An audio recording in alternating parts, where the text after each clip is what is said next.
In parts of ancient Asia, they didn't use blades or swords for executions. Instead, they used elephant. So if you committed treason, murder, or even adultery in places like ancient India or Vietnam, you weren't sent to the chopping block, you were dragged into an arena and thrown in front of a trained elephant. And this wasn't some random stampede. These animals were trained, controlled, turned into executioners. The average Asian elephant weighs around 8,000 pounds, about the size of 4 massive horses. Now imagine that weight coming down on a human body. Historians once described it as making sticky work of the victim.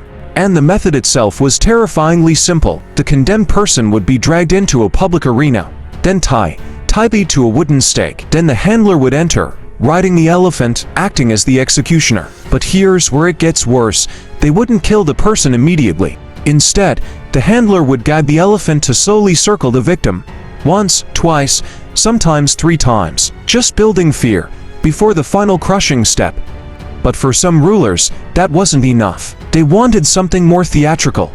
According to a 12th century traveler, certain sultans would actually speak to the elephant, pointing at the victim and saying, "This person is guilty." And that's when things changed. These elephants weren't just trampling machines. They were trained for something far worse.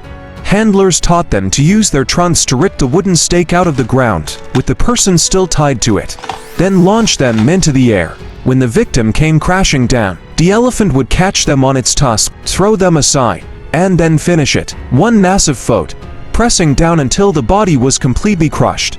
So why go through all of this when a sword would be quicker? Because this wasn't just an execution, it was a message. In places like ancient India and Vietnam, the elephant wasn't just an animal, it was a symbol of royalty, power, the crown itself. So when a king used an elephant to crush a criminal, he wasn't just killing them, he was making a statement that he controlled power at its highest level, that even nature itself answered to him. Defy the crown, and the earth would rise up and destroy you. And in some cases, the message was even bigger. There are records claiming that hundreds of rebels were thrown into an arena and trampled in a single day. This practice didn't last for a few years. It went on for centuries, surviving all the way into the 19th century. But eventually, it came to an end. And strangely, it wasn't stopped by the people who created it. It was stopped during the colonial period, when European powers took control of regions like India and Vietnam. Colonial authorities declared the practice too brutal to continue.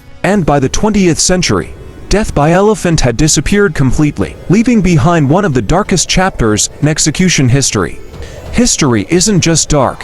Sometimes it's brutal.